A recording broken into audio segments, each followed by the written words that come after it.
नमस्कार। आज आप लोग को मैं एक नई चीज़ लेके आया हूँ आपके सामने। जो पहले हमने इंटरव्यू प्रोसेस के बारे में जाना है, उसके अलावा अब सेकंड फेज़ में क्या है, हमें कंपनी किस तरह से चूज़ करना है और उस कंपनी में चूज़ करने के बाद किस तरह से वहाँ पे इंटरव्यू क्रैक करना है। इसमें से क्या होता है, क्या जब हम कंपनी चूज़ करते हैं तो हमारे को कुछ चीज़ें को भी बड़ा ख्याल रखना पड़ता है। एक होता है कि आपका रोल्स एंड रिस्पॉन्सिबिलिटी क्या है, एग्जिस्टिंग रोल्स एंड रिस्पॉन्सिबिलिटी क्या है, आप किस लेवल पे अपने आप को देखना चाहते हैं।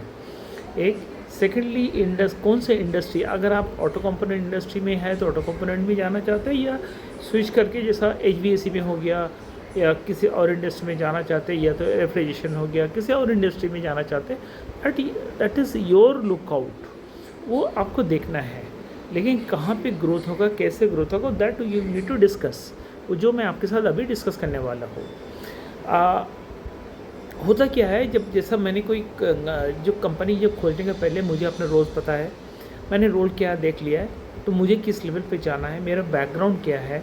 क्योंकि बहुत अक्रॉस डिफरेंट इंडस्ट्रीज़ कंपनीज़ क्या होता है, कोई बहुत ज़्यादा बड़ा फाइनेंशियली बहुत ज़्यादा साउंड कंपनी होती है, कोई मीडियोकर होती है, कोई MSME होती है, कोई स्मॉल स्केल होती है। सब कल्चरली सबको डिफरेंट होता है। वर्क कल्चर बहुत इंपॉर्टेंट पार्ट है, जो पहले भी मैंने बोल चुका, इस बार बोलता हूँ। अगर वर्क कल्चर में गड़बड़ है तो वहाँ पे जाके काम करके भी आपको सेटिस्फेक्शन नहीं आएगा, टिकना बड़ा मुश्किल होता है, दैट्स फॉर श्योर। तो आपको क्या करना है, आपका रोल क्या है, जहाँ से ऑफर आ रहा है वो आपको चेक करना है। एक सेकेंडली इंडस्ट्री, किस इंडस्ट्री में जाना है, क्योंकि टिपिकली होता है क्या है ना, हर इंडस्ट्री अपने सिमिलर काइंड ऑफ इंडस्ट्री से बंदे उठाते हैं। जस्ट फॉर एग्जांपल, अगर ऑटो कंपोनेंट है तो ऑटो कंपोनेंट इंडस्ट्री से बंदा लेना चाहेगा, किसी अराउंड इंडस्ट्री से नहीं। अगर लेता भी होगा तो वो बहुत कम परसेंटेज पे लेता है। अगर आप ग्रोथ एज प्रॉस्पेक्ट देखें तो सिमिलर इंडस्ट्री में ज़्यादा ग्रोथ प्रॉस्पेक्ट है, क्योंकि नए, अगर सपोज आप ऑटो कंपोनेंट इंडस्ट्री में हो तो आपको HVAC में मिल गया, HVAC हो गया, या तो आप किसी electrical industry, electrical manufacturing sector में चला गया, मैन्युफैक्चरिंग से, तो वो आपको चेक करना पड़ेगा वहाँ पे किस लेवल पे ग्रोथ हो सकता है। अब ये तो हो गया एक पोर्शन, जिसको आपको नौकरी कंपनी चूज़ करने से पहले आपको ये सब चीज़ देखना है। अब जब कंपनी चूज़, देखिए क्या होता है, हम जब नौकरी या लिंक्डइन खोलते हैं तो हमें हज़ारों कंपनी का आ जाता है कि सिमिलर काइंड ऑफ रोल पे, तो उसमें कहाँ पे मेरा फिटमेंट बैठता है, that we need to check out as per my requirement. वहाँ पे कैसे रिक्वायरमेंट है, जैसा फॉर एग्जांपल होता है, आपने देखा कोई कंपनी आपके सिमिलर लेवल के लिए 10 लाख दे रहा है, कोई 5 लाख दे रहा है, कोई 4 भी दे रहा है, कोई 8 में भी दे रहा है। अब ये आपको मिल रहा है 3 लाख या 4 लाख, दिस इज हाइपोथेटिकल। ऐसे मैं ये नहीं बोल रहा हूँ आपको मिल रहा ही होगा, आपको इससे ज़्यादा भी मिल सकता है, मैं हाइपोथेटिकल फिगर बोल रहा हूँ। अब आपको देखना क्या है कि आप कितने परसेंटेज का आपको एक्सपेक्टेशन है, और आप अपने आप को किस लेवल तक डेवलप कर चुके हैं। आई मीन डेवलपमेंट मीन्स आपके अपने आप को कितना अपस्किल किए हैं आपको। जब फॉर एग्जांपल अगर मैं आपको पूछूं, आप सप्लाई चेन में हैं, सप्लाई चेन में बहुत सारे डिफरेंट एरियाज़ होता है। एक तो मैकेनिकल होता है, इलेक्ट्रिकल होता है, इलेक्ट्रॉनिक्स होता है, डिफरेंट लेवल का सप्लाई चेन है, वो देखता है वो लोग। परचेज एंड सप्लाई चेन दोनों एक ही हिस्सा हो जाता है। अब ये परचेज़ का वो सप्लाई चेन के जो होता है, तो अगर परचेज़ में जो होता है आपको देखना होगा कि परचेज़ में कौन सा सेक्टर का है। अगर आपको मल्टीपल सेक्टर में काम कर चुके हैं, तब आपका length and breadth of the job profile ज़्यादा बड़ा हो गया है। अगर आप जियोग्राफिकली एक लोकेशन नहीं, मान लीजिए आपके पास 6 प्लांट है, 6 प्लांट के लिए आपने काम किया है, कंपनी आपको 6 प्लांट के लिए आपसे काम करवाया, सो आपका length and breadth and geographically आपका जॉब प्रोफाइल काफ़ी बड़ा हो जाता है। और सप्लाई चेन में भी हुई है, आपकी किस तरह से वो सामान जल्दी पहुंचेगा, सब कुछ आपको देखना है। परचेज में क्या होता है, एक ज़ीरो बेस कॉस्टिंग भी होती है, बहुत इंपॉर्टेंट है। और उसके बाद आपकी ड्राइंग को NPD, पहले तो उसको ड्राइंग आता है आपके पास, उसके प्रोडक्ट डेवलपमेंट कराते हैं, फिर परचेज इंजीनियरिंग के साथ, वो एक्चुअली टेक्निकल कमर्शियल प्रोफाइल है, वो जाके आपको डेवलप कराना पड़ता है। ये सब it's a series of activities होता है। तो आप जितना इसके ऊपर अंडरस्टैंडिंग क्लियर होगा, जितना आप जानेंगे, जितना आपका एक्सपीरियंस होगा, उसी तरह से दूसरी कंपनी आपको लेने के लिए सोचेगा, क्योंकि सब कुछ होता है आफ्टर इंटरव्यू के बाद ही होता है। So you have to mentally prepare. So now you can shortlist you know everything now, basic understanding is clear. तो आपको पता है कौन सा कंपनी को सेगमेंट वाइज डिवाइड कर लीजिए, आपके लेवल का कौन सा कंपनी है। किसी भी कंपनी में अप्लाई करने के पहले उसको थॉरो रिसर्च कीजिए, उसके ऊपर कंपनी का रिसर्च कीजिए, कंपनी के बेसिक टर्नओवर क्या है, कंपनी कितना पुरानी है, कंपनी में स्टेबिलिटी क्या है, स्टेबिलिटी पॉइंट ऑफ क्या है, कंपनी में रिटेंशन क्या है, उसके ऊपर डिफरेंट वेबसाइट्स के अंदर में क्या क्या बोला जाता है, उसके क्या इन्फॉर्मेशन शेयरिंग है। जैसे वहाँ पे आपको ग्लासडोर हो गया, एम्बिशन बॉक्स हो गया, इससे लेके बहुत सारा वेबसाइट्स अवेलेबल है मार्केट में, उसमें देख लीजिए। तो कंपनी का ओवरऑल टर्नओवर क्या है, कितना एक्सपेंशन मोड पे है कि नहीं। अगर आप देखिए किसी एबीसी कंपनी में आप देखेंगे काफ़ी रिक्वायरमेंट है, आपको बार बार वो पूछते रहते हैं, आ जाता है naukri.com कि आप ये भी ले लो, हमारे पास ये भी रिक्वायरमेंट है, ये भी रिक्वायरमेंट है। अब ये जो पोजिशंस अवेलेबल है तो आपकी इसके क्लियरली इंडिकेशन है कि यहाँ पे ग्रोथ प्रॉस्पेक्ट है। तो आप ऐसे देख के नहीं, आप उसको वेबसाइट में भी जाके बाकी लोगों आपके नेटवर्क की भी पूछ के भी आप कर सकते हैं। सो किसी भी चीज़ को करने के पहले ये सब चीज़ आपको देखना है, देख के आपको फाइनल डिसीजन लेना है। वहाँ पे इंडस आईआर का आईआर कैसा है, आईआर में हमारा लड़ाई झगड़ा तो नहीं है, वाद विवाद यूनियन का बहुत ज़्यादा प्रॉब्लम तो नहीं है, और वहाँ पे किस तरह से वहाँ पे कल्चर कैसा है, ये सब आपको देखना है। वहाँ पे आपकी ग्रोथ अपॉर्चुनिटीज़ क्या है, जब ये सब देख के then you have to fix you have to target the company. And naukri.com में आपको देखिए एक चीज़ बहुत इंपॉर्टेंट है, इंटरव्यू कॉल आता है, इंटरव्यू जरूर दीजिए। इंटरव्यू देने में कोई प्रॉब्लम नहीं है, लेकिन इंटरव्यू देने के बाद होता क्या है ना, if you are through then everything is in your code. आप उसको पर जांचिए, परखिए, पूछिए, आपकी जो भी नॉलेज होना चाहिए हो जाइए, उसको लीजिए, आपकी अंडरस्टैंडिंग क्लियर करके then you take a call, so that आप कहीं पे भी जाते you should work for at least 3 to 5 years।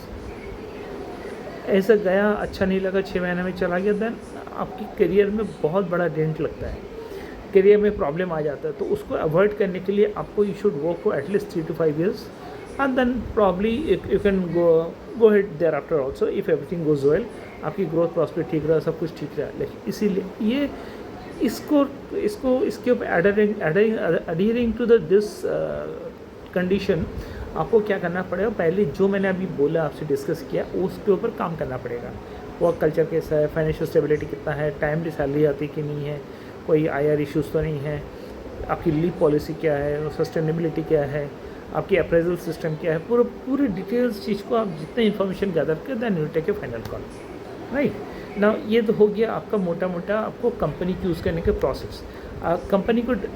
लेकिन उसमें एक चीज़ है आपका, जैसा फॉर एग्जांपल अगर मैं आईटी कंपनी बोलूँ, Infosys could be a dream company for so many IT professionals. अगर मैन्युफैक्चरिंग बोलो, इंजीनियरिंग बोलो, JCB, CNH could be the dream company for so many people. अगर फाइनेंशियल डोमेन में बोलूँ, गोल्डमैन सैशे हो गया, आपकी बिग फोर हो गया, the dream companies for everyone. अगर उससे भी हाई लेवल तो माइक्रोसॉफ्ट, ये ड्रीम कंपनीज हो गया। आपको अपने भी देखना है कि मुझे इस कंपनी को टारगेट करना है, तो उस कंपनी को टारगेट करने के लिए वहाँ पे कैसा प्रिपरेशन है, तो वो आप आज के दिन में सोशल मीडिया इतना हेल्पफुल है, जो आप उसको जिस तरह यूटिलाइज करेंगे वो उतना ही आपको देगा। साथ में एआई टूल्स के ऊपर अगर यूज़ करके काम करेंगे so it will be fantastic.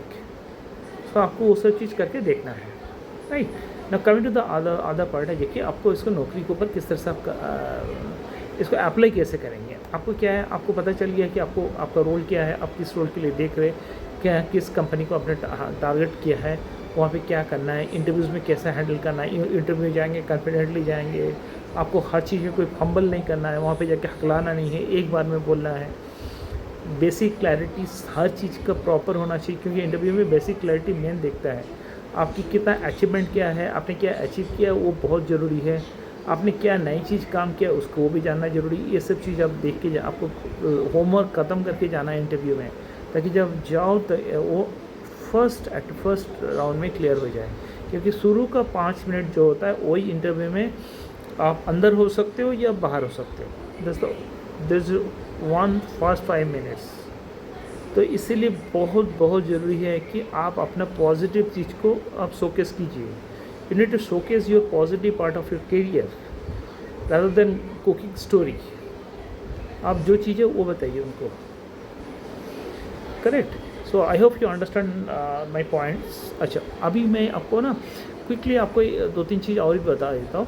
होता है कि जब आप इंटरव्यू प्रिपरेशन करने हो, तो मैंने आपको बताया इंटरव्यू में क्या होता है, देखिए बिजनेस इम्पैक्ट, आपके रोल के ऊपर बिजनेस इम्पैक्ट क्या है। आप सीनियर लेवल पे हो तो बिजनेस इम्पैक्ट अलग होगा, जूनियर में हो उस पर अलग होगा उसमें आपके देखिए अलग होगा। लेकिन एक चीज़ क्लियर है, that's one point is very clear, that everybody is work for the organisation goal, business goal. I am talking the business goal. अब आप बोलोगे कि वो तो मैं तो सेल्स पे नहीं हूँ, धंधा तो सेल्स वाले लाएंगे, मैं क्या कर सकता हूँ, मैं तो प्रोडक्शन करूँगा।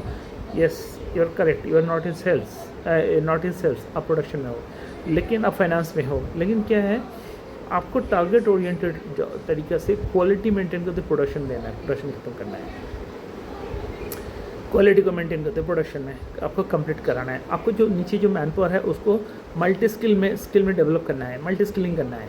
ऐसा नहीं कि मान लीजिए आपके कोई बंदा आपके प्रेस मशीन में बहुत अच्छा काम कर रहा है, तो उसको प्रेस मशीन का वो एक्सपर्ट बंदा, प्रेस मशीन में डिफरेंट सेगमेंट्स होता है। सो मल्टी स्किल करके उसको कितना यूज़ कर सकते हैं, बिकॉज क्या है ना, आप जो बंदा एक ही लेवल पे कम उसको भी डेवलपमेंट चाहिए। तो आप जितना मल्टी स्किल करेंगे आपकी ये प्रोडक्शन कॉस्ट उतना कम होगा, क्योंकि उसको मल्टी स्किल का यूज़ कर सकते हैं, उसको भी ग्रोथ होगा। Correct. So this is the most area which you need to take care of that. आप जब लाइन का एक सुपरवाइज़र बन जाएंगे, या तो इंजीनियर या सीनियर इंजीनियर, मैनेजर, कुछ भी, आपको 6S कंसेप्ट के ऊपर आपको क्लैरिटी होना चाहिए, आपकी क्वालिटी सर्कल्स के ऊपर पूरा का पूरा क्लैरिटी हो दो, and what is gemba and how you to handle it.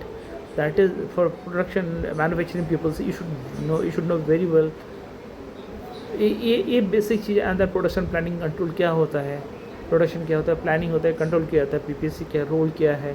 सो आप जब इंटरव्यू देंगे, आप अपने एरिया के लिए you should thorough your own area. I am not saying कि आप एक साथ सब कुछ सीख के जाए, नहीं। You need to understand your area and the second level of your area, upper level. I mean, suppose you are into level A, level B. Now you should go through the books, go through the Google, go through the different literatures in your next level job. आपका अपने upskilling करना है, वो बहुत ज़रूरी है। वो सब करने के बाद ही अब जब इंटरव्यू के लिए आपको नौकरी हो, लिंक्डइन में हर जगह आप अप्लाई कीजिए। अप्लाई करने के बाद क्या होता है, खाली अप्लाई करने से कुछ होता नहीं, माने एक लेवल तक तो हेल्प होता ही होता है, लेकिन आपको क्या करना है, हर जगह आपको नौकरी पोस्ट करना है, जॉब CV डालना है, लिंक्डइन में भी डालना है। टिपिकली लिंक्डइन होता है सीनियर लेवल के लिए होते हैं, जूनियर लेवल के लिए naukri.com, naukri is a very good portal, उसमें भी डालना है। तो वहीं से आप जब डालोगे तो उसके साथ में अपना CV में अपनी अचीवमेंट्स को दिखाना, अपने बिजनेस गोल को कितना मीट किया वो दिखाना, वो आपको ज़्यादा हाईलाइट करना है। रेगुलर रूटीन जॉब तो हर कोई करता है, वो तो करना ही करना है, लेकिन आउट ऑफ द बॉक्स जाके आपने क्या किया, try to highlight that part out of the box. So basically company आपसे एक एक्सपीरियंस तो है ही है, लेकिन आपकी कॉम्पिटेंसी को परचेस करेगा, आपकी लेवल, आपकी कॉम्पिटेंसी, आपकी कैपेबिलिटी को परचेस करेगा, लेवल ऑफ कैपेबिलिटी वो परचेस करेगा। आप वहाँ पे 50 साल का बंदा है, 50 साल का बंदा, 55 साल का बंदा है, वो एक ही लेवल में एक ही प्रेशर में काम कर रहा है, उसको हायर नहीं करेगा कंपनी यंगस्टर को लेकर ट्रेनिंग देकर आगे बढ़ा देगा। तो आपको क्या करना, आपको कॉम्पिटेंसी लेवल है, कॉम्पिटेंसी लेवल को एकदम से हाई करना ही करना है। कैपेबिलिटी डेवलपमेंट बहुत ज़रूरी है, अदरवाइज़ कैपेबिलिटी डेवलपमेंट होगा तो कॉम्पिटेंस अपने आप बढ़ जाएगा। तो ये चीज़ के लिए आपको काम करना है, बुक्स देखना, चेक करना है, स्टडी करना है, काम भी करना है, करके आपको you should learn all this. So यही इसके साथ ही जब अप्लाई करेंगे then you go for interview, nobody can stop you. नहीं, ये मैंने आपको ये सब जो डिस्कस किया, kindly go through this presentation, go through this discussion, give you review. आपको किस लेवल पे किस तरह का चाहिए वो मुझे बताइए, ताकि मैं भी उसके ऊपर अपग्रेड करके आपको दोबारा मैं आपसे डिस्कस कर पाऊँ। आपको क्या कोई प्रॉब्लम होगा वो मुझसे शेयर कीजिए, आपको क्या चाहिए आप लोग को वो मुझे बताइए, so that we can discuss and take you again, I can give you presentation on this, so that आपको क्लैरिटी ऑफ थॉट्स हो जाए, क्लैरिटी ढंग से हो जाए, ताकि आपको आगे फ्यूचर में ये चीज़ काम है आपको। Okay, thanks for supporting me, because I am getting a reasonably good response. So बहुत बहुत धन्यवाद आप लोग का।